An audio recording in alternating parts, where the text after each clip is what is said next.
승무패 57회차 현미경 분석 1부 첫 번째 경기는 에버튼과 크리스탈 팰리스의 경기입니다. 저는 무패 투폴로 가보도록 하겠습니다. 시간 관계상 통계적인 부분은 화면을 멈추셔서 구독자 여러분들이 확인을 해 주시기 바랍니다.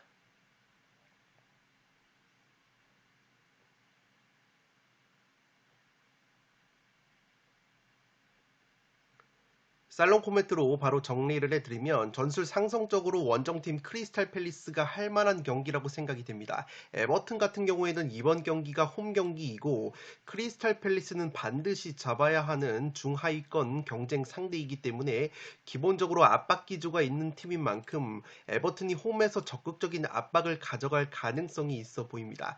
그렇게 된다면 오히려 크리스탈 팰리스의 효율적인 롱볼 역습에 당할 가능성이 있어 보이는데 지금 보시는 통계는 프리미어리그 역습 실점 통계인데 에버튼이 역습 실점으로만 5골을 실점을 하고 있기 때문에 프리미어리그에서 역습에 가장 취약한 팀이 바로 에버튼이라고 보시면 되겠습니다. 그렇기 때문에 크리스탈 팰리스가 자랑하는 효율적인 롱볼 역습에 당할 가능성이 있어 보이는 에버튼이라고 보시면 되겠습니다. 크리스탈 팰리스는 측면의 자아와 올리세, 중원의 에제나 슐럽 같은 빠르고 기술이 있는 자원들이 많기 때문에 효율적인 롱볼 역습이 강력하다고 보시면 되겠습니다.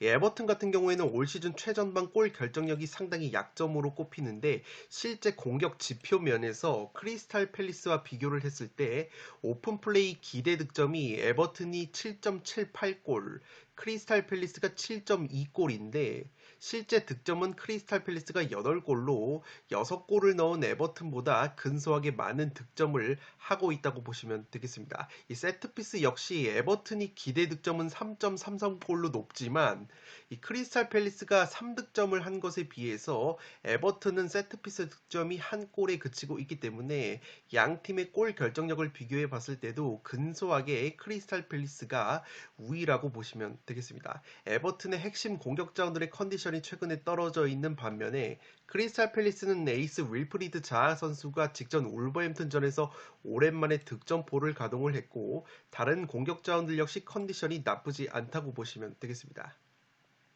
이 크리스탈 팰리스가 기본적으로 세트피스 수비에 약점이 있는 팀으로 꼽히는데 흥미로운 것은 크리스탈 팰리스가 세트피스 상황에서 기대 실점값이 4.93골로 현재 프리미어리그에서 가장 높은 세트피스 기대 실점값을 보여주고 있는데 실제 실점은 2골밖에 하지 않았기 때문에 의외로 크리스탈 팰리스가 올 시즌에는 세트피스 상황에서의 수비 집중력이 나쁘지 않다고 보시면 되겠습니다.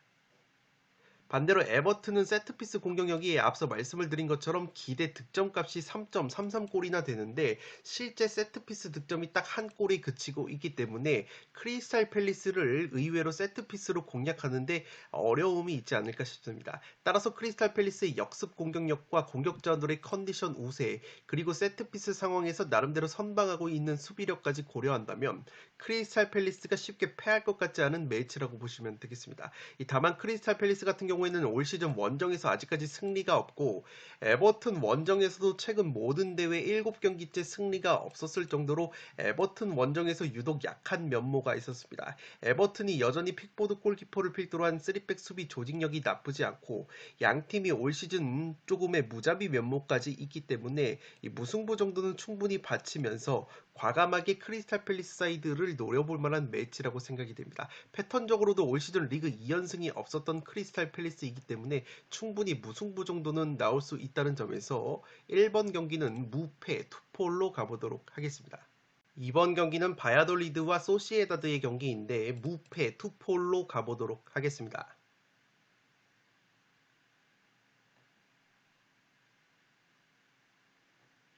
살롱 코멘트로 바로 정리를 해드리면 양팀 모두 직전 경기에서 세트피스로 재미를 보면서 승리를 챙긴 것에 주목할 필요가 있어 보입니다.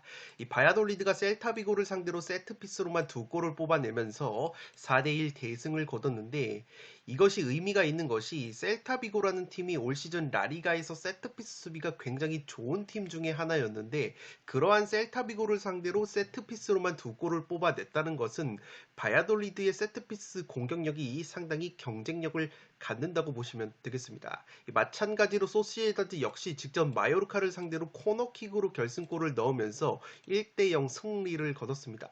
통계적으로 봤을 때 소시에다드가 올 시즌 세트피스 득점이 4골, 바야돌리드가 2골로 소시에다드가 세트피스 공격력은 더 강한 측면이 있지만 반대로 세트피스 수비면에서는 오히려 소시에다드가 세트피스 실점이 3골로 한 골을 실점하고 있는 바야돌리드보다 수비면에서는 소시에다드가 세트피스에서 약점이 있다고 보시면 되겠습니다. 지금 보시는 통계처럼 소시에다드가 3실점을 세트피스로 하고 있는데 바야돌리드가 세트피스 기대 실점이 3.6골인 것에 비해서 실제 실점은 한 골밖에 하지 않고 있기 때문에 세트피스 상황에서 수비 집중력이 상당히 좋다고 보시면 되겠습니다.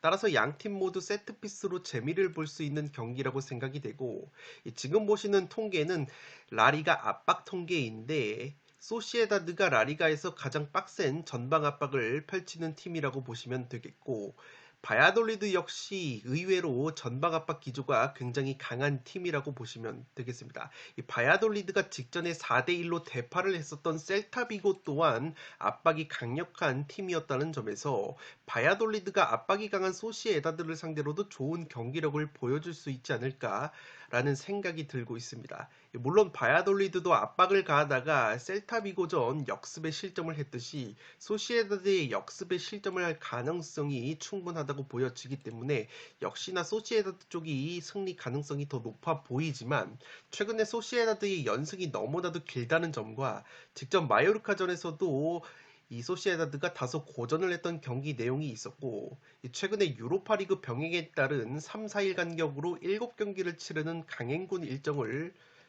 하고 있는 소시에다드이기 때문에 체력적인 문제가 이번 바야돌리드 원정에서 발생할 가능성이 있지 않나 싶습니다. 이 바야돌리드에게 한번 9연승 뭉텅에서 연승 행진이 부러질 수 있는 흐름이 나오지 않을까 생각이 되고 바야돌리드가 최근에 소시에다드를 상대로 승리는 없었지만 홈에서는 끈적하게 3연속 무승부를 캐고 있기 때문에 이 무승부 정도로 소시에다드의 연승 행진이 8연승에서 마감이 될 수 있는 타이밍이지 않나 싶습니다. 이번 경기는 무패 투폴로 가보도록 하겠습니다. 3번 경기는 첼시와 맨유의 경기인데 단통 무승부로 가보도록 하겠습니다.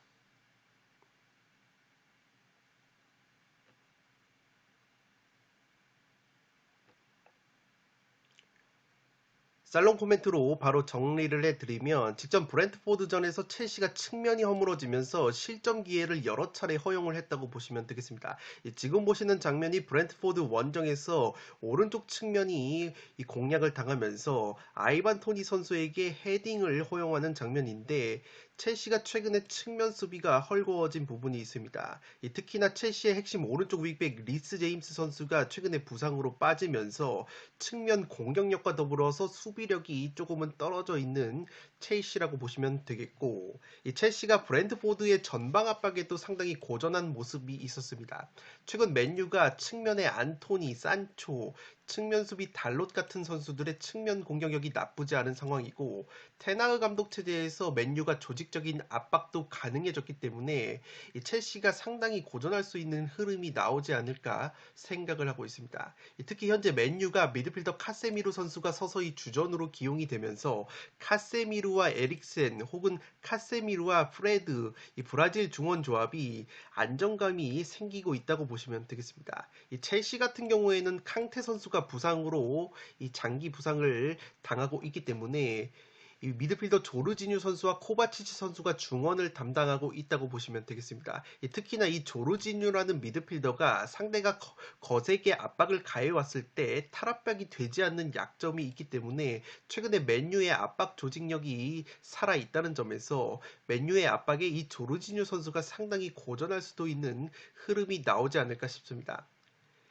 다만 제가 무승부를 가져가는 이유는 첼시가 최근 케파 골키퍼의 선방 능력이 상당히 뛰어나고 직전 브랜트포드전에서는 핵심 수비수 티아고 실바 선수가 휴식을 취했기 때문에 이번 맨유전에서는 상당히 빵빵한 체력으로 실바 선수까지 돌아온다면 맨유 역시 첼시의 탄탄한 수비를 뚫기에는 어려운 경기가 되지 않을까 싶습니다. 최근 양팀 맞대결이 4연속 무승부가 나오고 있기 때문에 과연 5연속 무승부가 나올까라는 의문감이 있지만 충분히 무승부가 나올 흐름이라고 생각이 되고 첼시가 직전 브랜트포드전 기대 이하의 경기력을 보여줬지만 공격 쪽에서도 스털링, 오바메양 같은 자원들이 후반에 투입이 되면서 이 전 포지션에 걸쳐서 부분적인 로테이션이 가동이 된 이유도 있었다고 보시면 되겠습니다.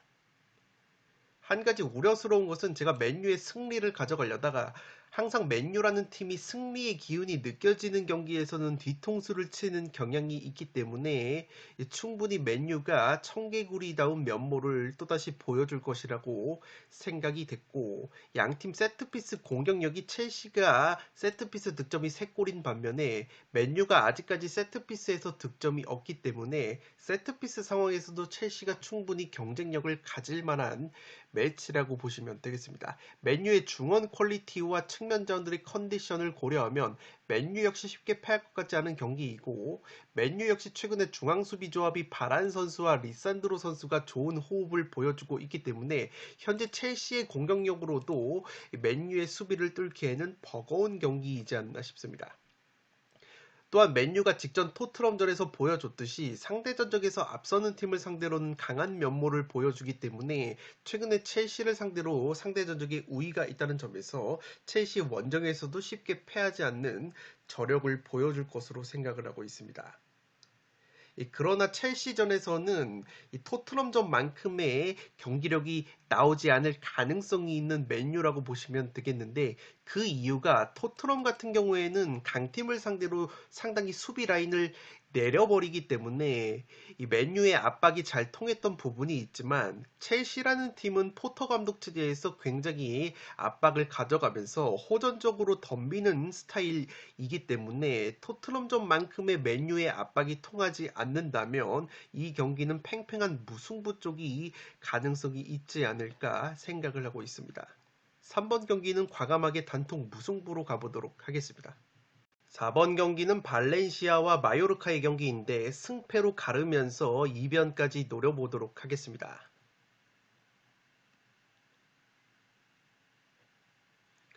살롱 코멘트로 바로 정리를 해드리면 최근 발렌시아가 홈에서 정배당을 받고 구매율이 몰렸을 때 통수를 치는 경향이 있다고 보시면 되겠습니다. 이 경기 역시 최근에 마요르카가 리그 4경기 1무 3패 하락세인 점을 고려하면 기본적으로 발렌시아 쪽으로 투표율이 몰리는 게 당연하지만 개인적으로는 몇 가지 주의사항이 필요한 경기라고 생각을 하고 있습니다. 우선 최근에 발렌시아가 2연속 무승부를 거두고 있는데 그 상대가 엘체, 세비야라는 점에 주목을 할 필요가 있습니다.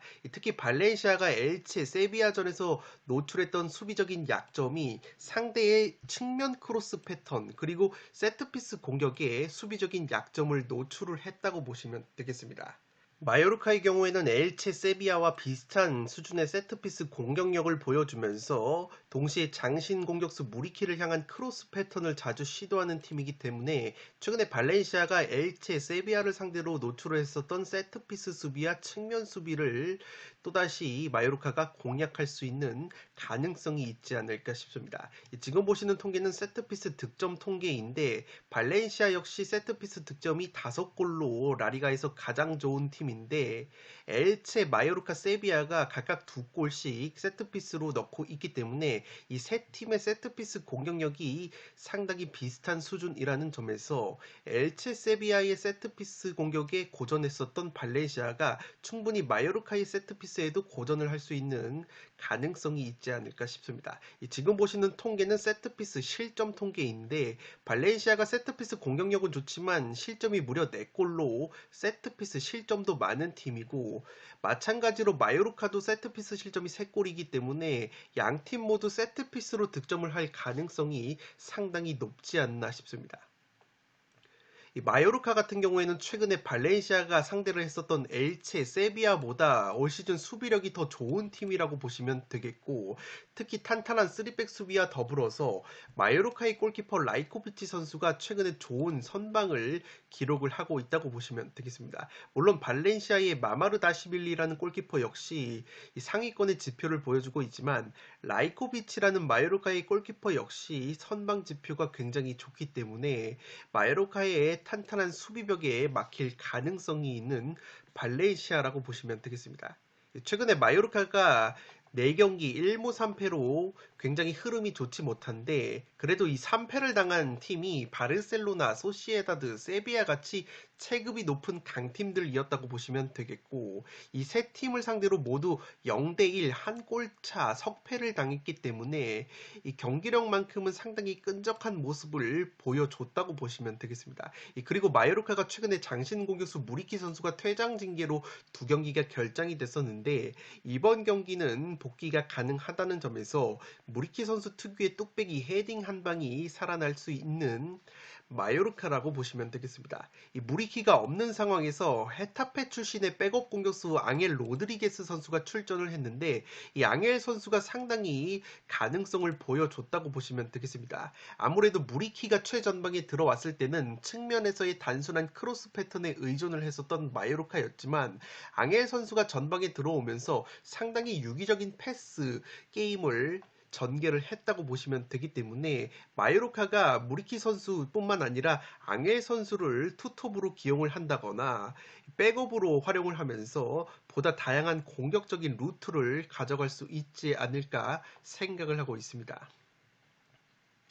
다만 발렌시아는 앞서 말씀을 드린 것처럼 라리가 세트피스 득점이 1위이기 때문에 충분히 세트피스 수비에 약점이 있는 마요르카를 세트피스로 공략할 가능성이 있어 보이고, 발렌시아가 엘체 세비야전에서는 강점인 세트피스로 별 재미를 보지 못했는데, 엘체 세비야보다 마요르카가 세트피스 수비가 약한 팀이기 때문에 충분히 발렌시아의 강점인 세트피스가 살아날 가능성이 있어 보입니다. 실제 마요르카 같은 경우에는 직전 소시에다드전에서 코너킥으로 한 골을 실점을 하면서 패배를 당했기 때문에 발렌시아의 퀄리티 있는 세트피스 득점이 살아날 가능성이 있어 보입니다. 또한 최근에 발렌시아의 공격수인 카바니 선수가 골 감각이 좋은데, 발렌시아 역시 측면에서 크로스를 올려서 카바니 선수가 뚝배기로 마무리하는 패턴이 최근에 살아나고 있기 때문에 마요르카 못지않은 뚝배기 패턴을 가지고 있다고 보시면 되겠습니다. 따라서 발렌시아 승을 베이스로 무승부나 패배의 역대 결과도 충분히 노려볼 수 있는 매치라고 생각을 하고 있기 때문에 4번 경기는 과감하게 승패로 가르면서 이변까지 노려보도록 하겠습니다. 5번 경기는 레알 마드리드와 세비야의 경기인데, 레알 마드리드의 단통 승리로 가보도록 하겠습니다.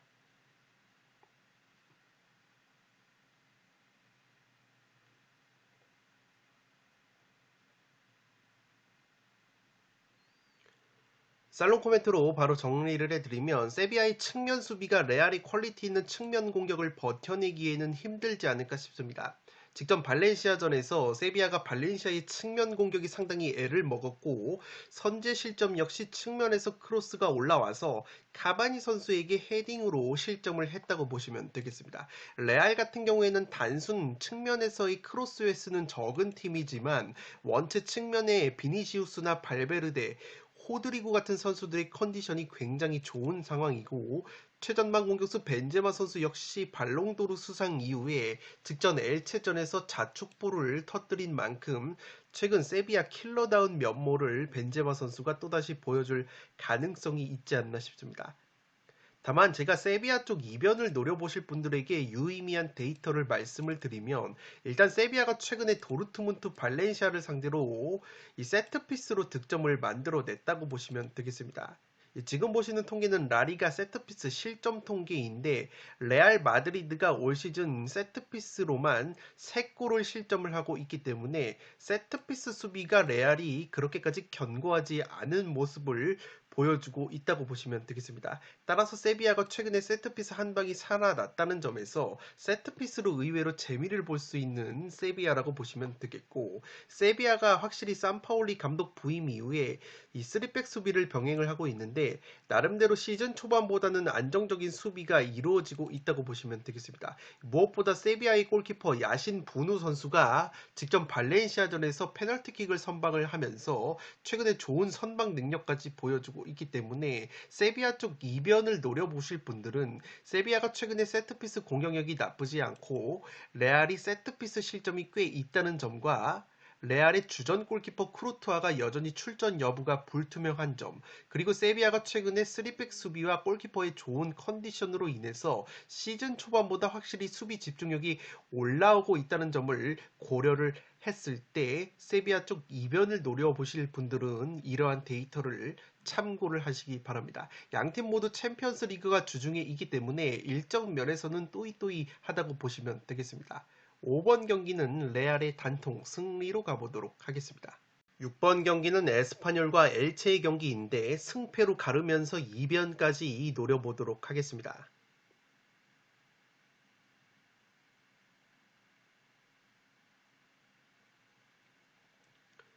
살롱 코멘트로 정리를 해드리면 최근 엘체의 경기력을 고려하면 에스파뇰 쪽으로 기우는 매치라고 보시면 되겠는데 엘체가 아직도 시즌 1승이 없다는 점이 걸리는 요소라고 보시면 되겠습니다. 이렇게 1승도 거두지 못한 팀들은 언젠가 1승 타이밍을 잡게 되는데 이 공교롭게도 엘체가 최근에 에스파뇰의 천정 면모가 있다고 보시면 되겠습니다. 최근 엘체가 에스파뇰을 상대로 4경기 2승 2무 상대 전적에 우위가 있는 흐름이고 엘체가 직전 레알 마드리드전에서 0대3으로 완패를 당했지만 직전 발렌시아 원정에서는 끈적하게 2대2 무승부를 거두면서 확실히 최근에 감독 교체 이후에 시즌 초반보다는 경기력이 올라오고 있는 모습이 있다고 보시면 되겠습니다.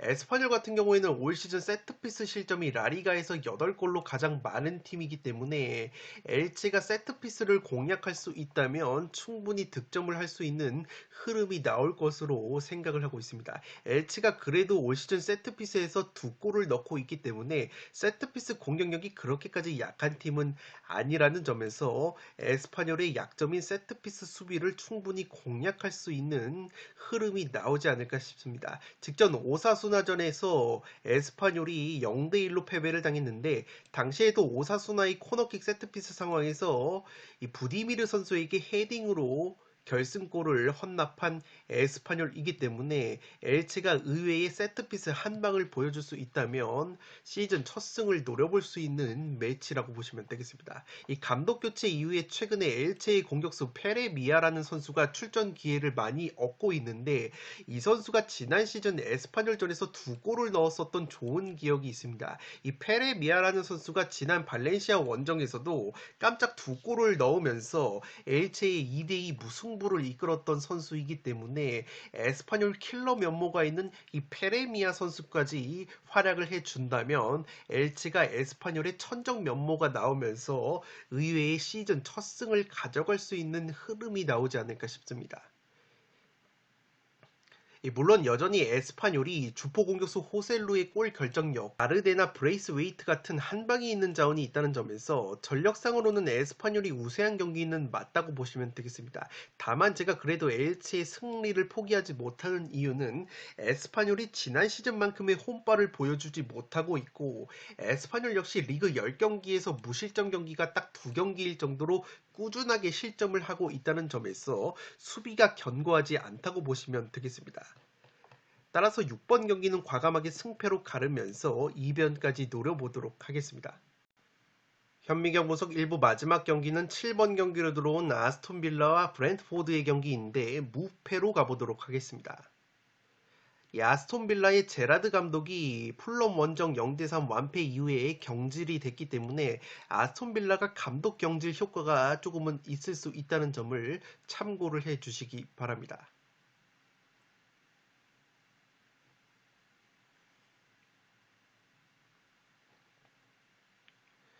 이 살롱 코멘트로 정리를 해드리면 양팀 확연하게 차이가 나는 점이 바로 골 결정력이라고 보시면 되겠습니다. 아스톤 빌라와 브랜트포드가 각각 오픈 플레이 기대 득점이 8.46, 8.83골로 별 차이가 나지 않는 시즌을 보여주고 있는데 실제 득점은 브랜트포드가 11골을 넣었는데 아스톤 빌라는 8.46골에 굉장히 못 미치는 5골 득점이 그치고 있다고 보시면 되겠습니다. 그만큼 아스톤 빌라가 골 결정력이 상당히 떨어지는 시즌을 보여주고 있다고 보시면 되겠고, 세트피스 득점력 역시 브랜트포드가 4골, 아스톤 빌라가 2골이기 때문에 공격적인 측면에서는 브랜트포드가 한 수 위라고 보시면 되겠습니다. 이 브랜트포드가 믿을만한 주포 공격 자원인 아이반 토니 선수가 꾸준히 득점을 해주고 있는 반면에 빌라 같은 경우에는 와킨스나 데니 잉스 같은 골을 넣어줘야 되는 공격 자원들의 골 감각이 굉장히 떨어져 있다고 보시면 되겠습니다.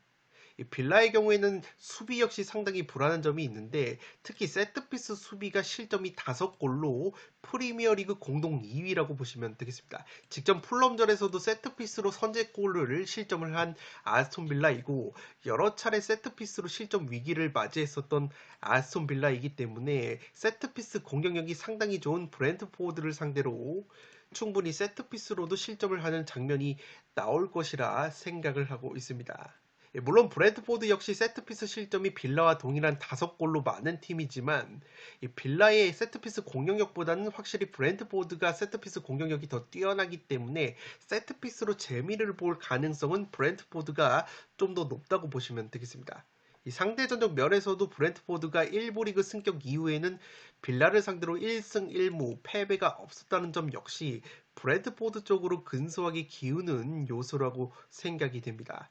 다만 변수가 생긴 것이 이 빌라의 경우에는 직전 풀럼전 0대3 대패 이후에 이 제라드 감독을 경질을 했습니다. 그렇기 때문에 감독 경질 효과가 조금은 있을 것으로 보이고 이 브랜트포드가 올 시즌 원정에서 승리가 없으면서 득점력과 수비력이 2배가량 원정에서 저하가 되는 약점이 있기 때문에 또한 빌라는 홈에서 실점이 2배가량 줄어드는 수비 집중력을 보여주고 있다는 점에서 충분히 빌라가 감독 경질 효과와 더불어서 홈볼까지 받게 된다면 이 무승부 정도는 충분히 노려볼 수 있지 않을까 싶습니다. 빌라의 감독 경질 및 홈발, 브렌트의 원정 경기력 기복을 고려했을 때 무승부 정도는 충분히 받쳐볼 만한 매치라고 생각이 되고 있습니다. 7번 경기는 무패 투폴로 가보도록 하겠습니다. 네, 이것으로 승무패 57회차 현대경부석 1부를 모두 마치도록 하겠습니다. 저는 연이어서 2부를 촬영을 해서 구독자 여러분들의 흐름이 끊기지 않도록 업로드를 해드리겠습니다. 영상이 도움이 되신 분들은 좋아요와 구독 버튼을 눌러주시면 풋볼살롱 채널에 크나큰 힘이 됩니다. 구독 버튼 옆에 종 모양의 알림 설정을 해주시면 그 누구보다 빠르게 양질의 축구 승무패 프로토 관련 분석 컨텐츠를 만나보실 수 있습니다. 지금까지 풋볼 살롱이었습니다. 감사합니다.